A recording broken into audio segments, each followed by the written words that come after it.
Hello students, welcome to the lecture series of Indian Traditions, Culture and Society। आज हम unit 4 के multiple choice questions जो हैं उनको डिस्कस करेंगे। तो जैसा आप लोगों ने सिलेबस देखा है, हमारी जो यूनिट 4 है वो इंडियन नॉलेज सिस्टम के ऊपर बेस्ड है। तो उसी से रिलेटेड यहाँ पर मल्टीपल चॉइस क्वेश्चन को डिस्कस किया जाएगा। यूनिट 4 के जो नोट्स हैं वो हमारे YouTube channel learn constitution with Rajiv के ऊपर ऑलरेडी वीडियो लेक्चर्स अपलोडेड हैं, तो आप उनको देखते रहिए। उसमें जो भी थ्योरी बताई गई है या जो भी आप वीडियो की फॉर्म में पीपीटीज देख पा रहे हैं वो इम्पॉर्टेंट है, आपके एग्जाम पॉइंट ऑफ व्यू से भी इम्पॉर्टेंट है। तो चलिए शुरू कर लेते हैं हम multiple choice questions unit 4। First question है इसमें हमारा, the main occupation of the Aryans was.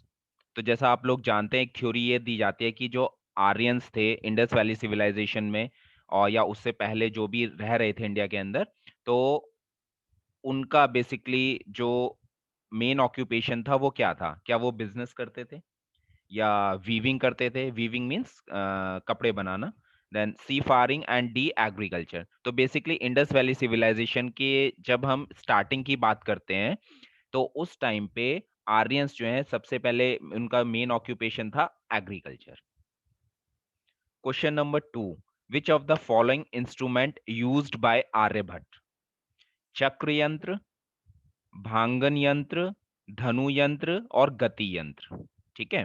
तो जैसा आप लोग जानते हैं, आर्यभट्ट जो है एक एस्ट्रोनॉमर भी था और आर्यभट्ट जो है मैथमेटिशियन भी था। तो अपने डिफरेंट एक्सपेरिमेंट के अंदर उसने कौन सा इंस्ट्रूमेंट यूज किया था? तो इसका आंसर है आंसर ए, चक्र यंत्र। Which of the following book was written by Varahamihira? Varahamihira जो थे उन्होंने कौन सी बुक लिखी थी?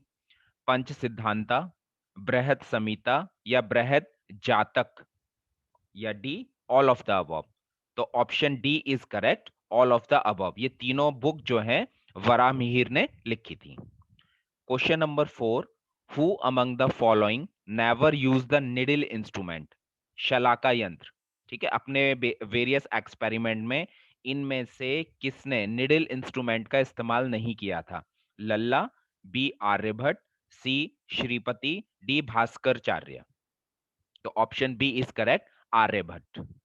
Now question number 5, consider the following. इसमें दो स्टेटमेंट दे रखी है। Siddhanta Shiromani is the major treatise of Indian mathematician Bhaskaracharya.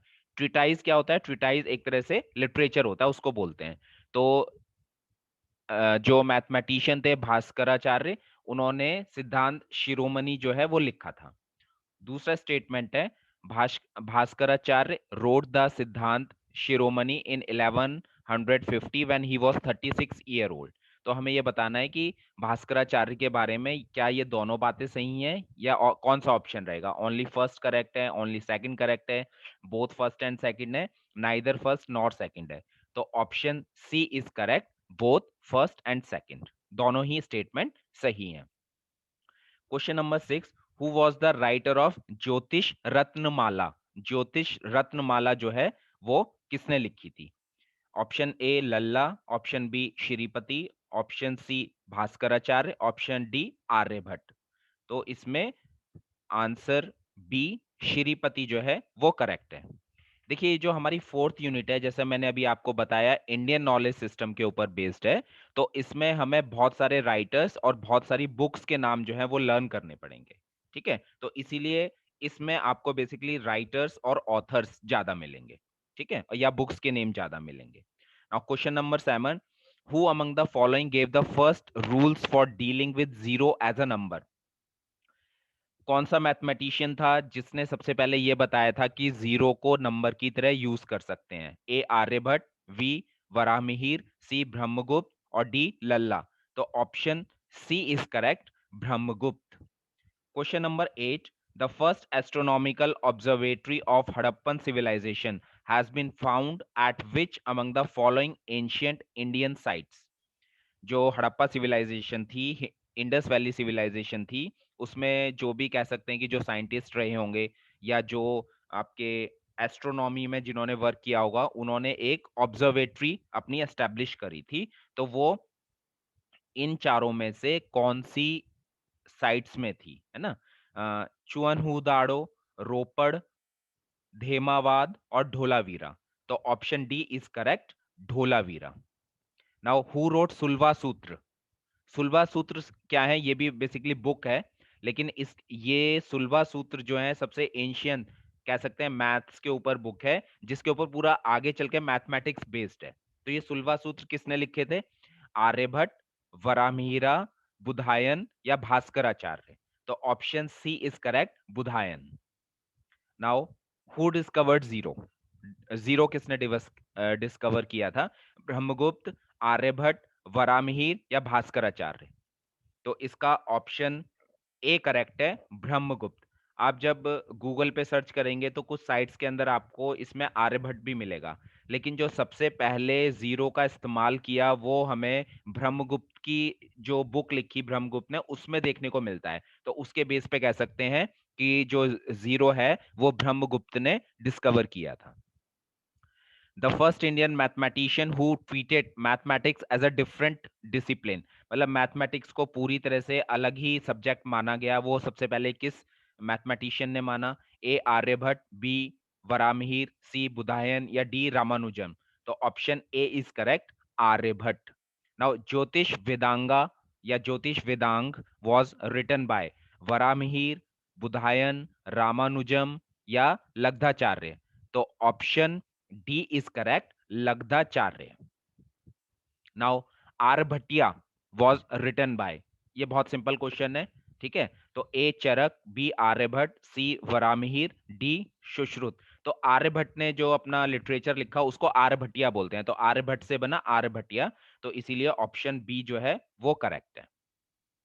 Now option 14, Panch Siddhantika written by Varahamihira, ठीक है? तो एक क्वेश्चन तो यहीं पे उसका आंसर आपको मिल गया कि वराहमिहिर ने पंच सिद्धांतिका लिखा था।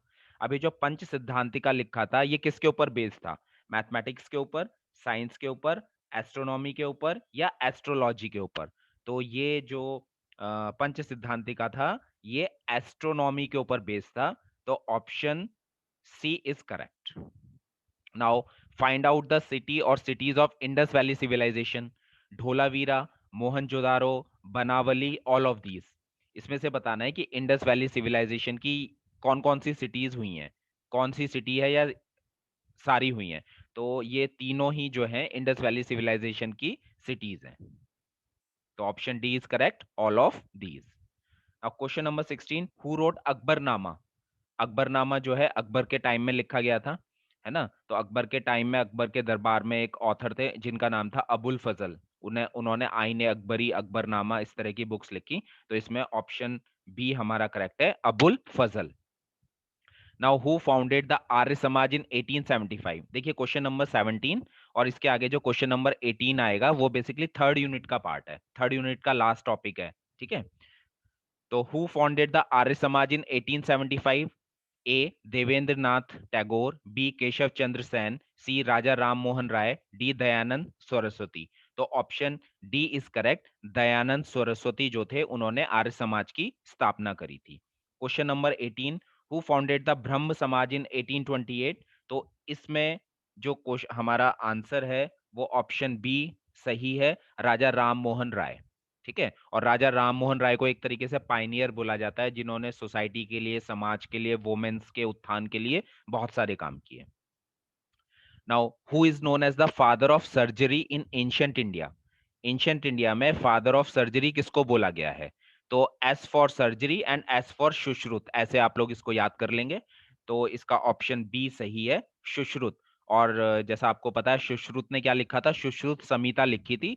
सुश्रुत संहिता के अंदर लगभग 121 सर्जिकल इंस्ट्रूमेंट के बारे में डिटेल्स दी गई है। Now question number 20, who is known as the father of medicine in ancient India? अब फादर ऑफ मेडिसिन कौन रहे हैं एंशियंट इंडिया के? A Charaka, B Sushruta, C Ganaratna, D Parashara. तो इसका ऑप्शन ए सही है, Charaka. The iron pillar at Mehrauli in Delhi is believe to record the achievement of. जो मेहरोली में दिल्ली के अंदर आयरन पिलर लोह स्तंभ बना हुआ है वो किसके अचीवमेंट्स का रिकॉर्ड है ना? तो वो क्या अशोका ने बनवाया, या चंद्रगुप्त मौर्य ने बनवाया, या समुद्रगुप्त ने बनवाया, या चंद्रगुप्त सेकंड ने बनवाया? तो option D is correct, Chandragupta second. Question number 22, dash is the very first book that mentioned zero as a number. वो पहली ऐसी कौन सी बुक थी जिसमें जीरो को एज अ नंबर बताया गया है? तो अभी हमने पीछे देखा था कि ब्रह्मगुप्त ने जीरो डिस्कवर किया, तो आप उससे आइडिया लगा लीजिए, जो भी ब्रह्मगुप्त की बुक है इसमें, है ना, उसने जीरो को मेंशन किया, तो वो है ऑप्शन बी, ब्रह्मगुप्त ब्रह्मस्पुता सिद्धांता, है ना। तो यहां से आपको 3 क्वेश्चन और मिल रहे हैं उनके आंसर, कि वराहमीरा ने बृहत संहिता लिखी थी, आर्यभट्ट ने आर्यभट्टिया लिखी थी, और कौटिल्य ने अर्थशास्त्र लिखा था। ठीक है। Now question number 23, in second century BC, who introduced practical geometry involving acute angle, obtuse angle and the right angle? Geometry को प्रैक्टिकली सबसे पहले किसने इंट्रोड्यूस किया, है ना? तो Apastamba, B Aryabhata, C Purandaradasa, D Valmiki. तो option A is correct, Apastamba. Now, which method was used to cast bronze statues figurines that have been unearthed from Harappan sites? Indus valley civilisation या हड़प्पा साइट से जो ब्रॉन्ज के स्टैचू मिले हैं, मूर्तियां मिली हैं, है ना, वो किस मेथड से बनाई जाती थी? तो option A sand casting method, B die casting method, C shell moulding method, और डी लॉस्ट वैक्स मेथड। तो option D is correct, lost wax method.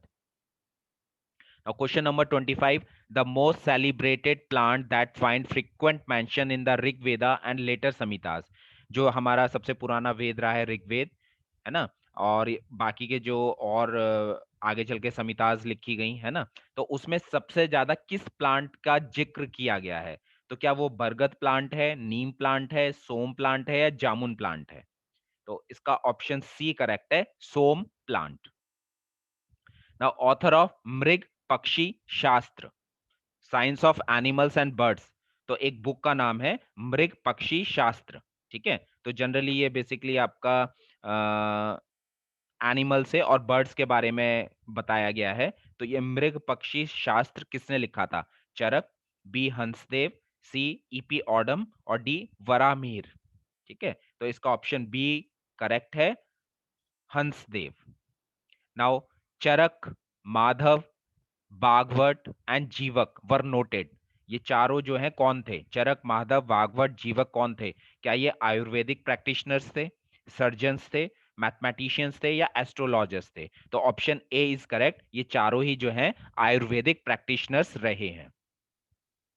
Now question number 28, in the Indus valley civilisation the bricks used for construction work were having dimensions in the ratio of, जैसा आप लोग जानते हैं, जो Indus valley civilisation या हड़प्पा संस्कृति के लोग थे, वो अपने टाउन प्लानिंग में बहुत ज्यादा एडवांस थे।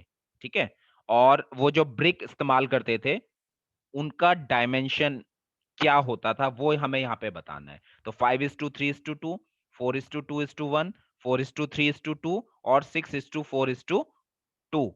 तो ऑप्शन बी इज करेक्ट, 4:2:1। अभी जो 4:2:1 रेशियो रखने के पीछे कारण था, वो ये था कि इन ऐसी ईंटों से जब दीवार बनाई जाती थी, तो वो कम ईंटों में दीवार तो बन जाती थी, कम ईंटें इस्तेमाल होती थी, लेकिन दीवार जो है वो कैसी बनती थी? वॉल जो है स्ट्रांग बनती थी। Now question number 29, which of these is the feature of Harappan civilisation? Harappan civilisation का मेन फीचर क्या है इनमें से? अर्बन प्लानिंग, ठीक है, बिल्कुल सही है। हड़प्पन सिविलाइजेशन में जो सिटीज बनी है वो बिल्कुल प्लानिंग के साथ बनी है। ड्रेनेज सिस्टम, उनका जो ड्रेनेज सिस्टम होता था, वो अपने टाइम का एडवांस ड्रेनेज सिस्टम होता था। सीताडेल एंड लोअर टाउन, वो एक टाउन बनाया करते थे लोअर एरिया में, और उसी टाउन के पास में या उसी टाउन के अंदर ऊंचाई पे एक किला टाइप बनाया करते थे, जिसको सीताडेल बोलते थे। ठीक है, तो इसका ऑप्शन डी करेक्ट है, ऑल ऑफ दीज, ये तीनों ही जो है हड़प्पा सिविलाइजेशन के फीचर्स रहे हैं। Question number 30. In Indus Valley civilization, the road and streets were laid out along an approximate dash pattern. Indus valley civilisation में जो सड़कें बना करती थी, वो किस पैटर्न में बना करती थी? ग्रिड पैटर्न में, ट्रायंगुलर पैटर्न में, स्क्वायर पैटर्न में, परपेंडिकुलर पैटर्न में? तो option A is correct, grid pattern में। तो ग्रिड पैटर्न में बेसिकली क्या होता था, जब दो रोड आपस में कहीं पे इंटरसेक्ट करती थी तो वो राइट एंगल पे इंटरसेक्ट करती थी, ठीक है, तो उसको ग्रिड पैटर्न बोला गया है। Now which one among the following cities was known for water management? तो लोथल, मोहनजोदारो, हड़प्पा, धोलावीरा, वाटर मैनेजमेंट के लिए कौन सी सिटी इसमें से फेमस रही है? तो option D is correct, Dholavira. और ये धोलावीरा जो है हमारे मॉडर्न टाइम में अगर हम देखें तो जो हमारा गुजरात स्टेट है वहां पे ये सिटी जो है पाई गई है, हड़प्पा की सिटी है, ठीक है।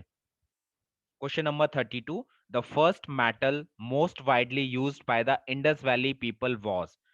जो सबसे ज्यादा मेटल यूज किया जाता था इंडस वैली सिविलाइजेशन के लोगों द्वारा वो कौन सा था? Copper, bronze, gold and silver या टिन?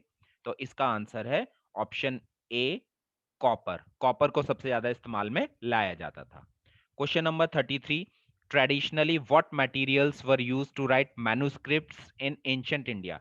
एंशिएंट इंडिया में लिखने के लिए किस मटेरियल का यूज होता था? क्योंकि उस टाइम पे पेपर तो था नहीं, तो क्या वो मैपल और ओक की पत्तियां थी, या वो पेपर और क्लोथ्स पे लिखा जाता था? तो जैसे मैंने बताया पेपर तो नहीं था उस टाइम पे, तो ऑप्शन बी तो गलत हो गया। फिर था birch bark and palm leaves, और डी है नन ऑफ द अबव। तो ट्रेडिशनली जो है एंशियंट इंडिया में मैन्युस्क्रिप्ट जो है बिर्च बार्क जो भोजपत्र होता है उसके ऊपर, या पाम लीव्स जो ताड़ का ट्री होता है उसकी पत्तियों के ऊपर लिखी जाती थी। तो option C is correct, birch bark and palm leaves. और आज का लास्ट क्वेश्चन है question number 34, dash is the science of using materials capable of undergoing self sustain exothermic chemical reactions for the production of heat, light, gas, smoke and और sound? एक ऐसी science जिसके अंदर हम ऐसे मटेरियल्स को use करते हैं जिन मटेरियल के अंदर अपने आप self sustain exothermic chemical reactions होती हैं, और इन रिएक्शन ये रिएक्शंस जब होती हैं तो उस मटेरियल में से या तो हीट, लाइट, गैस, स्मोक और साउंड, ये चीजें प्रोड्यूस होती हैं। तो ये सारी चीजें हीट, लाइट, गैस, स्मोक और साउंड किस में प्रोड्यूस होंगी? जनरली अगर हम अभी रिलेट करें तो जो हमारे फायर क्रैकर्स होते हैं, पटाखे होते हैं, है ना, उसमें जो मटेरियल यूज होता है उसमें ये सारी चीजें निकलती हैं, है ना। तो rocket technology, missile technology, pyrolysis और पायरोटेक्निक, तो ऐसे मटेरियल को जब हम यूज करते हैं उस साइंस को हम बोलते हैं पायरोटेक्निक, ठीक है। तो हमने क्वेश्चन नंबर सॉरी यूनिट 4 के मल्टीपल चॉइस क्वेश्चन हमने तैयार कर लिए हैं। अब जल्दी ही आपको यूनिट 5 के भी मल्टीपल चॉइस क्वेश्चन मिल जाएंगे। आप लोग अपनी तैयारी करते रहिए, और तब तक के लिए थैंक यू।